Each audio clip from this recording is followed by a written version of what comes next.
los trasladaban. Y en una de las entrevistas, cuando ya Fidel estaba muriendo, eh, te voy a poner el discurso. Ponlo. Porque hay que transmitir la verdad en inglés, porque en español no lo habla casi nadie. Los chinos estudian inglés, los rusos estudiaban inglés. Todo el mundo estudiaba inglés, menos nosotros que estudiábamos ruso. Al final se dio cuenta que lo que estaba introduciéndole a los cubanos era algo que no era eh, para el futuro bueno.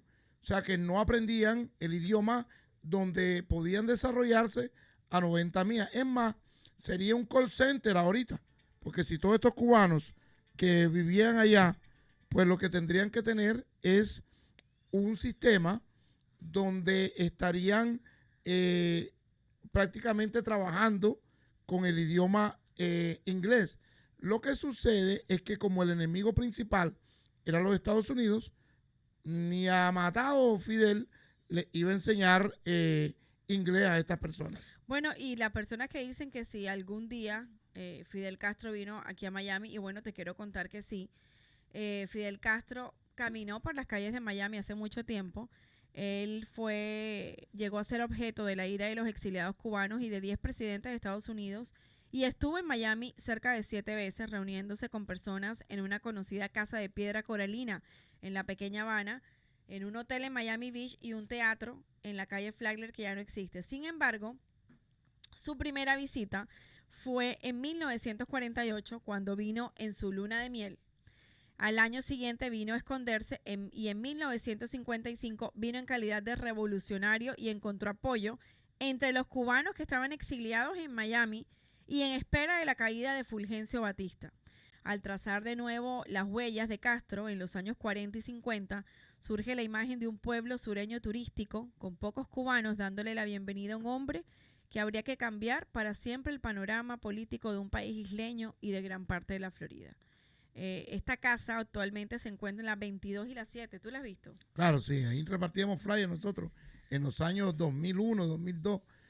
Nos poníamos en la esquina, a ver esquina, donde estaba esta casa y mucho de las partes turísticas de personas que venían, porque en aquel entonces, Wendy, en los años, 55. no, pero en los años 90, ya que uno veía como que se iba a ver a Fidel ahí, ¿no? En la parte asomándose en la ventana de la que tenía esa casa.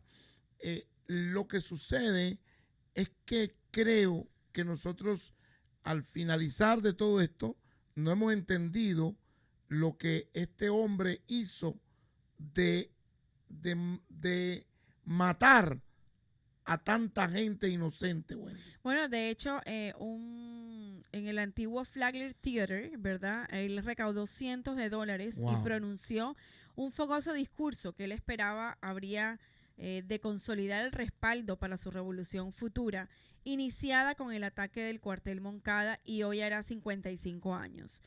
Luis Conte Agüero, entonces un político connotado y aliado de Castro, estuvo sentado en el estrado aquel 20 de noviembre de 1955 y recuerda al apuesto abogado, en este caso Fidel Castro, que tenía 29 años, vestido con un elegante traje oscuro.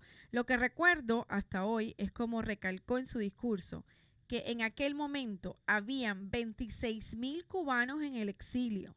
Y miren lo que acabó por hacer. Eso fue lo que hoy cuenta este hombre de 84 años, que pues obviamente vivió todo ese momento. La primera visita de Castro fue en 1948 cuando él se casó con Mirta Díaz Balar. Mirta Díaz Balar y se alojaron en un hotel en Miami Beach, probablemente uno que se llamaba el Saxony, que estaba cerca de lo más importante de Miami Beach. Supongo que habrían muchos hoteles buenos, pero él eligió esta ciudad y a su joven esposa, que era hermana de un compañero de estudios de Castro de la Universidad de La Habana, el difunto Rafael Díaz Balar, padre de los congresistas estadounidenses Lincoln y Mario Díaz Balart. Mira cómo es la historia, o sea, Ahí tú ves el para que mundito, tú veas porque el está mundo. sacando Imagínate que el papá, o sea, el papá de ellos dos, que actualmente, pues, el fallecido Lincoln y actualmente el congresista Mario Díaz Balart del Distrito es 26. sobrino. Sobrino, literalmente. Sobrino de Fidel. Exacto. En sus memorias publicadas en el 2006, Rafael dice que Castro y la hermana de él pasaron su luna de miel en uno de los hoteles más elegantes de Miami Beach y los regalos de la boda superaban los $20,000. Luego, Díaz Balart escribió que los recién casados decidieron quedarse en Nueva York y alquilaron una habitación por un breve tiempo en el mismo edificio.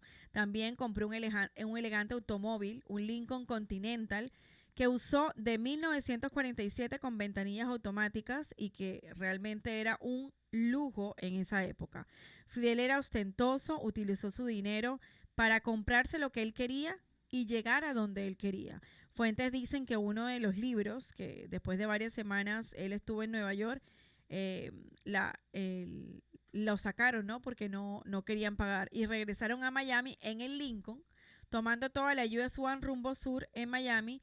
Y Castro dejó a los Díaz Balart en el aeropuerto, imagínate tú esto, donde cogieron un avión de regreso a La Habana. O sea, imagínate esta historia que tú dices, pero ¿qué es esto? O sea, ¿Qué tienen que ver los Díaz Balart con esto? Son sobrinos. claro, y entonces en el segundo viaje que hizo, uno de los 7, ¿no? Pero de los que más se oyen, él se refugió en Miami en noviembre de 1949 y tenía una reputación de gángster en la Universidad de La Habana.